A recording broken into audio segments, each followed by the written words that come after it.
Perkenalkan, saya Desa Ayu Ike Laksmiyeni, CGP Angkatan 9 Kabupaten Bangli, Provinsi Bali. Pada video kali ini, saya akan menyampaikan demonstrasi kontekstual pemikiran Ki Hajar Dewantara. Ada beberapa pemikiran filosofis Ki Hajar Dewantara yang akan saya paparkan. Pendidikan adalah tempat persemaian benih-benih kebudayaan dalam masyarakat. Pendidikan dapat menjadi ruang berlatih dan bertumbuhnya nilai-nilai kemanusiaan yang dapat diteruskan atau diwariskan. Menurut Ki Hajar Dewantara, tujuan dari pendidikan adalah menuntun segala kodrat yang ada pada anak-anak agar mereka dapat mencapai keselamatan dan kebahagiaan yang setinggi-tingginya sebagai manusia maupun sebagai anggota masyarakat. Berdasarkan tujuan yang disampaikan oleh Ki Hajar Dewantara ini, ada beberapa hal yang bisa kita garis bawahi. Menuntun. Dalam menuntun, anak-anak pendidik diibaratkan sebagai petani, sementara anak-anak sebagai biji yang disemai.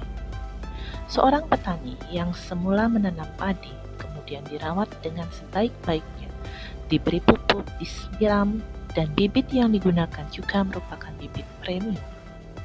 Dengan segala perlakuan tersebut, walaupun petani sangat berharap yang tumbuh adalah jagung, itu tetaplah tidak mungkin, karena yang tumbuh tetaplah padi tetapi dengan kondisi terbaik. Demikian juga pendidik.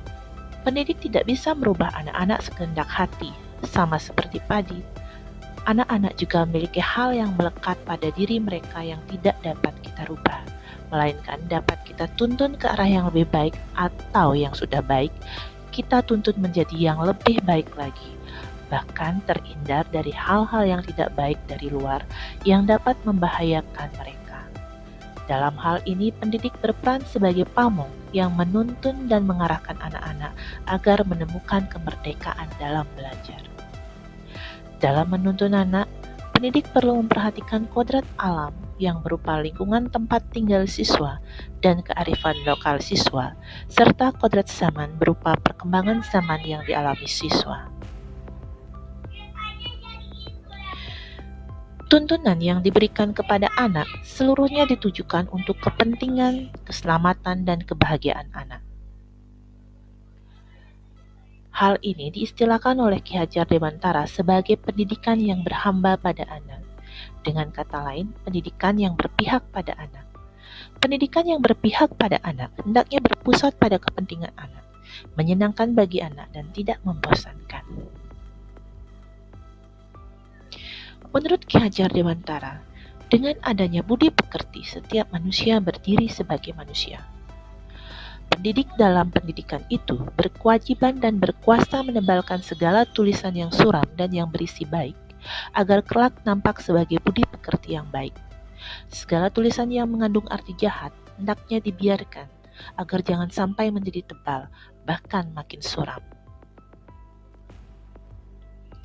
Untuk menuntun dalam pendidikan, menurut Ki Hajar Dewantara dapat dilakukan melalui 3 cara, yaitu Ingarso Sung Tulodo, Ing Madyo Mangun Karso, dan Tut Wuri Handayani. Artinya, di depan guru harus bisa menjadi contoh dan panutan anak didiknya. Di tengah guru harus bisa menggerakkan dan membangkitkan semangat. Dan di belakang guru harus mampu memotivasi dan memberi dorongan beserta arahan.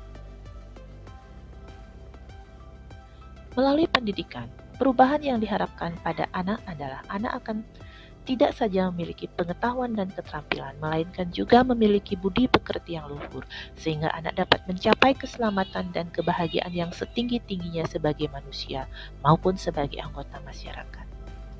Banyak kegiatan sekolah yang bisa dilaksanakan untuk menuntun kodrat siswa agar menemukan kemerdekaannya dalam belajar, di antaranya melalui kegiatan ekstrakurikuler.